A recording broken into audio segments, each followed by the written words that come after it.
Hello everyone, AMI में आपका स्वागत है बच्चों। आज का ये वीडियो हमारे हिंदी के सीरीज़ का तीसरा वीडियो है जिसमें हम लोग हिंदी का VVI सब्जेक्टिव क्वेश्चन को करेंगे। हमारा टारगेट है कि इस सीरीज़ में आपका किसी भी तरह से 100 VVI सब्जेक्टिव क्वेश्चन निपटा दिया जाए ताकि आपको हिंदी के सब्जेक्टिव क्वेश्चन में जरा भी कोई भी समस्या नहीं हो, ठीक है। और जो भी क्वेश्चन हम लोग कर रहे हैं वो बार बार पूछा जाने वाला क्वेश्चन है, मतलब PYQ है, प्रीवियस ईयर का क्वेश्चन है, पिछले साल में पूछा गया है, ठीक है। तो पूरा वीडियो ज़रूर देखिएगा और सीरीज़ की सभी वीडियो को देखने के लिए हमारे चैनल को सब्सक्राइब भी जरूर कर लीजिएगा। इसका PDF आपको बिल्कुल फ्री में हमारे टेलीग्राम चैनल पर मिल जाएगा। अनुराग मैथ्स इंस्टीट्यूट नाम है, टेलीग्राम पर सर्च करके आराम से आप लोग ज्वाइन कर सकते हैं, या फिर वीडियो को डिस्क्रिप्शन में लिंक मिल जाएगा, वहाँ से भी आप लोग उसमें जुड़ सकते हैं ताकि आपको डेली का PDF मिलता रहे, ठीक है। चलिए, तो समय को बर्बाद नहीं करते हुए चलते हैं अपने क्वेश्चन पर। तो पिछले दो वीडियो में हम लोग टोटल 20 नंबर क्वेश्चन तक कर चुके थे। आज 21 नंबर से शुरू है और ये क्वेश्चन 2020 में पूछा गया है, ठीक है। तो क्वेश्चन है, लेखक को क्यों लगता है कि नौकर रखना बहुत ज़रूरी हो गया है, ठीक है। ऐसा काहे लगने लगा लेखक को कि भैया नौकर रखना काफ़ी ज़्यादा इंपॉर्टेंट है। तो देखिए हुआ क्या था कि लेखक का जो रिश्तेदार था, मतलब लेखक के रिश्ता में जो भी सब लोग थे, भैया हुआ, भाभी हुआ, वो सब काफ़ी ज़्यादा अमीर थे, ठीक है। तो उनके यहाँ नौकर था। तो जब उस बहन के शादी में गए थे, अपने घर आए थे, तो हुआ क्या, उन्होंने देखा कि भैया उनकी जो भाभियां हैं वो तो आराम से मस्ती से बैठ कर के चारपाई तोड़ रही है, मतलब आराम से बैठी हुई है, खाली आदेश देती है, सामान सामने में आ जाता है। और वहीं लेखक की पत्नी जो है, लेखक की पत्नी सवेरे से रात तक काम करते रहती है। तो वहीं से लेखक को ख्याल आया कि काहे ना हम भी नौकर रख लिया जाए, ठीक है। और जब वो देखा ना भाभी सबका सुख, तभी से उसको लगने लगा कि भैया अब तो नौकर रखना ज़रूरी हो गया है, मेरे खानदान में सबके पास है, खाली मेरे ये पास नहीं है, ठीक है।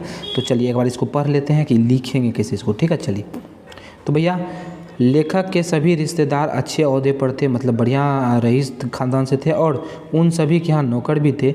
लेखक जब बहन की शादी में घर आया तो वहाँ नौकरों का सुख देखा। उसकी दोनों भाभियाँ रानी की तरह बैठकर चारपाइयाँ तोड़ती थी, जबकि पत्नी निर्मला को सवेरे से लेकर रात तक सिर्फ खटना ही पड़ता था, काम ही करना पड़ता था। इसी कारण लेखक के मन में नौकर रखने का ख्याल आया। इसी कारण वो सोचा कि भैया काहे नहीं नौकर रखा जाए, और तभी से उसे ऐसा लगने लगा कि नौकर रखना बहुत ज़्यादा ज़रूरी हो गया। यही क्वेश्चन था कि कब से लगने लगा, तो भैया जब वो भाभी सबको देखा इसीलिए उसको लगना शुरू हुआ कि नौकर रखना ज़रूरी हो गया है। अगला क्वेश्चन है आपका, भैया बहादुर अपने घर से क्यों भाग गया था।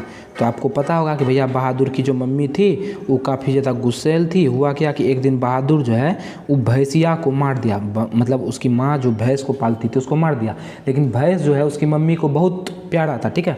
तो बहादुर भैंस को मारा तो उसकी मम्मी को गुस्सा चढ़ गया और उसकी मम्मी लाठी लेके उसको डंगा दी पकड़ के, और यही डंगाने की वजह से जो है ना मम्मी के प्रति गुस्सा हुआ और बहादुर घर छोड़ के भाग गया, यही कारण था, ठीक है। अब हम लोग एक बार पढ़ के समझ लेते हैं। तो देखिए, बहादुर के परिवार में उसकी माँ के अलावा और कोई नहीं था। भैया बहादुर के पापा डेथ कर गए थे, मतलब मर गए थे। उसकी माँ ही बहादुर का पालन पोषण करती थी, ठीक है। वह काफ़ी गुस्सैल थी, उसकी माँ जो है काफ़ी गुस्सा वाली थी।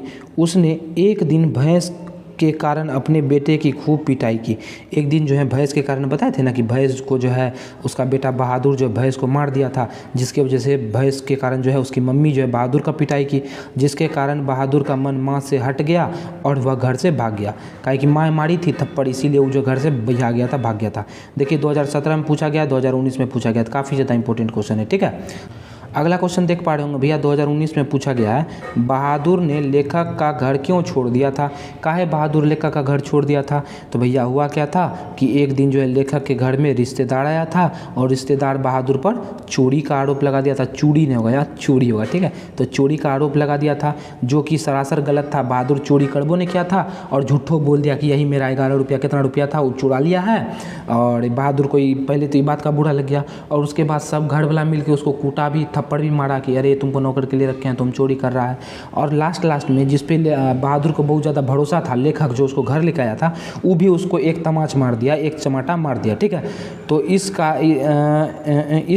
इसके कारण लेखक द्वारा बहादुर को पीटा गया। यही कारण से कि चोरी वो किया, इसीलिए क्या हुआ, लेखक द्वारा भी बहादुर को पीटा गया। लेखक के पीटने के कारण ही बहादुर जो है लेखक का घर छोड़ दिया। लेखक के पे बेचारा को भरोसा था, लेखक को उसका बात नहीं सुना, लेखक को मार दिया, तो यही लिए जो है बहादुर लेखक का घर छोड़ दिया, ठीक है। तो इस तरह से इसका आंसर हम लोग लिखेंगे। अगला क्वेश्चन है कि बहादुर पर ही चोरी का आरोप क्यों लगाया गया, उस पर इस बात का क्या असर पड़ा। कि भैया बहादुर का वो जो घर था उसमें तो बहुत लोग था, लेकिन बहादुरे पे चोरी का आरोप काहे लगाया, यही पूछा है, 2017 में पूछा है। तो देखिए, लेखक के घर आए रिश्तेदार ने सोचा कि भैया इस घर में बहादुर नौकर का काम करता है और वह बाहरी सदस्य भी है, घर का आदमी भी नहीं है, तो सब लोग जो है विश्वास भी कर लेगा कि बहादुर चोरी किया है, काहे कि घर का आदमी तो है ना, घर का आदमी रहेगा तब ना, वैसे मानना जाता है कि नौकर सब चोरी करबे करता है, ठीक है। तो इसीलिए जो है बहादुर पर चोरी का आरोप लगाया गया। काहे लगाया गया, काहे कि बहादुर नौकर था, वो घर का सदस्य नहीं था, इसीलिए चोरी पे उस पर मतलब उस पर जो चोरी का इल्ज़ाम सच साबित करना काफ़ी ज़्यादा आसान था। तो यही उसके रिश्तेदार सोचा कि भैया जब इस पर चोरी का आरोप लगाएंगे तो सब कोई जो है चोरी का आरोप को सच मान लेगा, इसीलिए उस पर आरोप लगाएगा। इसी कारण बहादुर पर ही चोरी का आरोप लगाया गया। अब है कि भैया आगे क्वेश्चन और तो पूछ रहा है, उस पर इस बात का क्या असर पड़ा, उस पर जो चोरी का आरोप लगाया इसका क्या असर पड़ा। तो बहादुर पर इस बात का बहुत बुरा प्रभाव पड़ा, बहादुर पर अच्छा प्रभाव नहीं पड़ा, बहुत खराब प्रभाव पड़ा। बहादुर पर इस बात का बहुत बुरा प्रभाव पड़ा, वह दुखी रहने लगा, थोड़ा उदास रहने लगा और एक दिन लेखक का घरे छोड़ करके जो है चुपचाप निकल गया, ठीक है। तो इस तरह से आप लोग इस क्वेश्चन को लिख सकते हैं। और देखिए बाबू, आपका जो अमरकांत वाला चैप्टर है ना बहादुर, इससे काफ़ी ज़्यादा ऑब्जेक्टिव भी पूछा जाता है और काफ़ी ज़्यादा सब्जेक्टिव भी पूछा जाता है, ठीक है। तो इंपॉर्टेंट चैप्टर है। अगला क्वेश्चन है कि बहादुर के चले जाने पर भैया सबको पछतावा काहे होता है, 2022 में पूछा गया है, मतलब इसलिए पिछला एग्जाम में पूछा गया है कि बहादुर जो घर से चला गया, लेखक का घर से, तो सबको थोड़ा अजीब लगा, पछतावा हुआ, ऐसा क्यों हुआ। तो देखिए हुआ क्या था कि भैया बहादुर जो है सबको सुख मिलने लगा था। बहादुर जब से घर में आया था लेखक का, सब आदमी खुशी रहने लगा था, सुख मिलने लगा था। काहे कि लेखक बहादुर क्या करता था, घर का काम कर देता था और साथ ही में थोड़ा थोड़ा मनोरंजन भी करता था। जिस तरह से वो पहाड़ी इलाका का था ना, तो जिस तरह से बोलता था ना तो सबको हंसी लगता था, तो मनोरंजन भी होता था घर का, घर के सभी सदस्य का मन को बहलाए रखता था। बहादुर के जाने पर घर में काम करने वाला कोई नहीं रहा, काहे कि नौकर तो चला गया।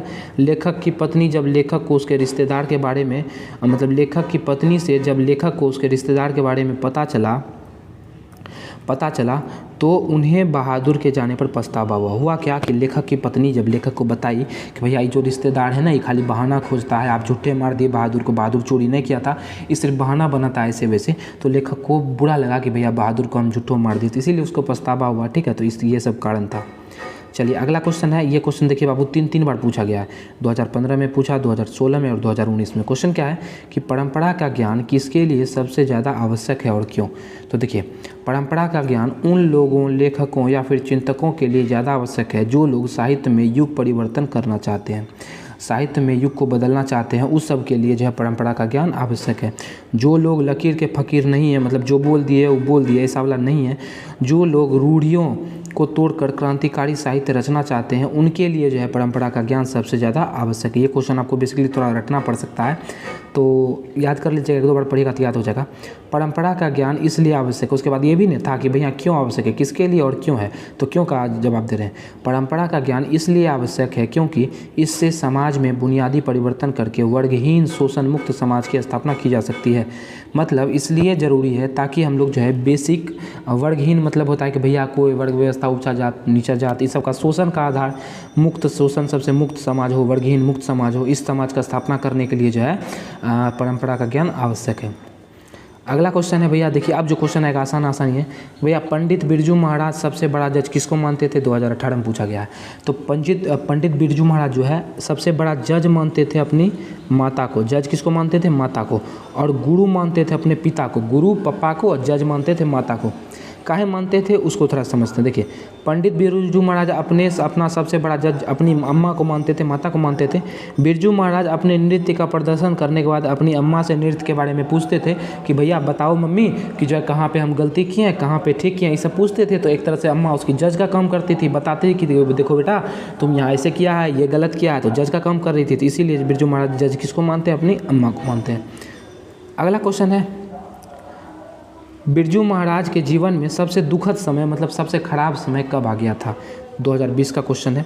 तो देखिए, पंडित बिरजू महाराज जब 9.5 साल का था, कितना साल, 9.5 साल का था, तब उनके पिताजी की मृत्यु हो गई थी। तब उनके पिताजी टें टें टें बोल गए थे। यह समय उनके जीवन का सबसे दुखद समय था। जब उसके पापा का देहांत हो गया था ना, तो इस समय उसके जीवन का सबसे दुख भरा समय था। काहे कि उसका घर का पूरा उत्तरदायित्व, पूरा का पूरा जिम्मेदारी किसके कंधा पे आ गया, बिरजू महाराज के कंधा पे आ गया था। तो इसी कारण इस समय जो बहुत दुखद समय था, बहुत तकलीफदायक समय था, ठीक है। चलिए अगला क्वेश्चन है, पंडित बिरजू महाराज के गुरु कौन थे, उनका संक्षिप्त परिचय दे। 2013 में पूछा गया, 2014 में पूछा गया। तो जैसा कि हम आपको बताया कि जज पूछेगा तो जज का क्या नाम लेंगे, यदि जज पूछे तो जज उसकी माता थी, और यदि पूछते कि भैया गुरु कौन था तो गुरु उनके पिताजी थे। ठीक है, तो चलिए देखते हैं आंसर क्या है। आंसर है भैया, पंडित बिरजू महाराज के गुरु उनके पिताजी थे। वह अपने समय के कथक और के महान नर्तक थे। मतलब बिरजू महाराज के पापा जो थे अपने समय में कथक के बहुत खतरनाक नर्तक थे, मतलब बहुत खतरनाक डांस करते थे कथक नृत्य। उन्होंने ही बिरजू महाराज और उसका दोस्त जो जगत कड़ार था उसको 500 रुपया नजराना देकर गंडा बांधा था। ठीक है, तो बिरजू महाराज के बारे में इतना सा काफ़ी है। अगला क्वेश्चन है लास्ट क्वेश्चन, और बिरजू महाराज पर इससे ज़्यादा क्वेश्चन नहीं बनेगा बाबू। ये क्वेश्चन आपका 2014 में बन चुका है कि बिरजू महाराज जी अपने शागिर्द के बारे में क्या राय देते हैं, कि या बिरजू महाराज के अपने शागिर्द के बारे में क्या राय है। तो बिरजू महाराज सबसे पहले अपना शागिर्द जो मानते हैं वो अपने शिष्य रश्मि वाजपेयी को मानते हैं। काहे मानते हैं भैया, काहे कि उसी को शिष्य है तो इसीलिए मानते हैं। बिरजू महाराज अपने शागिर्द के बारे में बताते हैं कि भैया वो जो है नृत्य के क्षेत्र में काफ़ी प्रगति कर रहे हैं। उसका जितना भी शागिर्द था, वैसे एक शागिर्द नहीं था, बहुत सारा शागिर्द था। ठीक है, तो मुख्य जो थी रश्मि वाजपेयी थी, तो और सब जो शागिर्द था उस सब भी अपने क्षेत्र में काफ़ी प्रगति कर रहा है, काफ़ी उन्नति कर रहा है और प्रगतिशील बना हुआ है, लगातार प्रगति कर ही रहा है। ठीक है, रुका नहीं प्रगति करते हुए, तो यही बताते हैं, यही राय है। तो आशा है आज का 10 क्वेश्चन आपको समझ में आया होगा। देखिए हिंदी है ना बाबू, तो हिंदी जब तक आप लोग अपना चैप्टर नहीं पढ़ेगा तब तक आपका हिंदी पढ़ने का कोई फायदा नहीं। ठीक है, यदि क्वेश्चन या आंसर देखना है तो आपको याद करना पड़ेगा। कुछ ऐसा क्वेश्चन है जो हम आपको समझा सकते हैं, लेकिन हर एक क्वेश्चन बिना कहानी पढ़े याद होने वाला नहीं है, मतलब समझने वाला नहीं है। तो कुछ क्वेश्चन को आपको याद भी करना पड़ेगा। तो ऐसा क्वेश्चन जो याद करने वाला हम आपको बच को जरूर याद कर लीजिएगा। आज के वीडियो में आपका 3 से 4 क्वेश्चन ऐसा है जो आपको याद ही करना पड़ेगा। ठीक है, तो उसको याद कर लीजिएगा। PDF आप लोग आराम से टेलीग्राम से डाउनलोड कर ही लीजिएगा। आशा है आज का वीडियो आपको पसंद आया होगा, तो वीडियो को लाइक कर दीजिएगा, चैनल को सब्सक्राइब कर दीजिएगा और दोस्तों में भी शेयर कर दीजिएगा। तो मिलेंगे आपसे अगले वीडियो में इसी हिंदी के आगे के 10 क्वेश्चन के साथ में वीडियो को अगली सीरीज में। तब तक हंसते रहिए, मुस्कुराते रहिए। जय हिंद, जय भारत।